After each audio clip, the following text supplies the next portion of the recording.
بسم اللہ الرحمن الرحیم وما خلقت الجن والانس الا لیعبدون، اور نہیں پیدا کیا گیا انس و جنس کو مگر صرف اور صرف اللہ کی عبادت کے لیے۔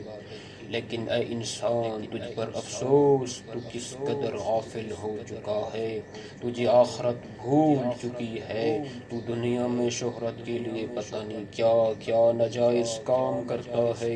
اے انسان، تو گناہ پر گناہ کرتا جا رہا ہے، تو اپنے گناہ پر فخر کرتا ہے۔ ذرا سوچ اے انسان، کیا تیرے ان کاموں سے خدا ناراض نہیں ہوتا؟ کیا تیرے ان کاموں سے نبی پاک محمد مصطفیٰ صلی اللہ علیہ وآلہ وسلم ناراض نہیں ہوتے؟ نبی پاک کو روز محشر تو کیا منہ دکھائے گا، تو کیا اپنی شفاعت کروائے گا؟ اے انسان، تو دنیا میں ایسے ایسے فحاشی والے کام کرتا رہتا ہے، کیا تجھے یقین نہیں کہ تجھے خدا دیکھ رہا ہے؟ تو گناہوں میں غرق ہو جاتا ہے، لیکن رحیم پروردگار گناہوں پر پردہ ڈال دیتا ہے، وہ ستار العیوب ہے۔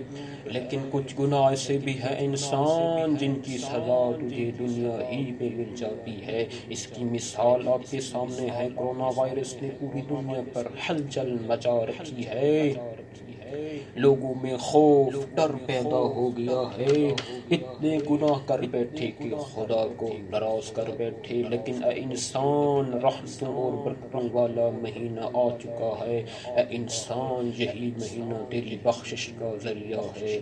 خوش قسمت ہے وہ انسان جسے ماہ رمضان نصیب ہو، ماہ رمضان کے روزے نصیب ہوں، ماہ رمضان کی عبادات نصیب ہوں۔ توبہ کر لے، مغفرت کر لے، مغفرت کے دروازے کھلنے والے ہیں۔ اپنے رب کے قریب ہو جا انسان، تو اپنے رب کے سامنے سجدہ ریز ہو جا، سر تسلیم خم کر دے۔ وہ بڑا رحیم ہے جو معاف کرنے والا ہے، لیکن بدبخت ہے وہ انسان جو ماہ رمضان کو تکلیف سمجھتا ہے۔ افسوس افسوس ہے انسان جو کہتا ہے آج نہیں کل نہیں، آنے والے روزے رکھیں گے، آنے والے سال میں عبادت کر لیں گے، آج نہیں کل نمازیں پڑھ لیں گے، آج نہیں کل توبہ کر لیں گے۔ لیکن کسے پتہ موت کب اور کیسے آئے گی؟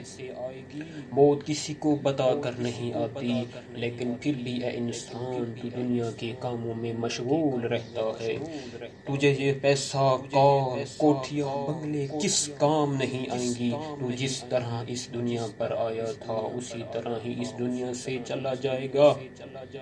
تیرے ساتھ صرف 3-4 گز کا کپڑا ہوگا، 4 کاندھوں پر اٹھایا جائے گا۔ اے انسان، تیری یہی حیثیت ہے، تیری یہ آج کی سجاوٹ ہے۔ اے انسان، تو اپنے چہرے کو صاف نہ کر جس پر لوگوں کی نگاہ ہوتی ہے، بلکہ اے انسان، تو اپنے دل کو صاف کر جس پر خدا کی نگاہ ہوتی ہے۔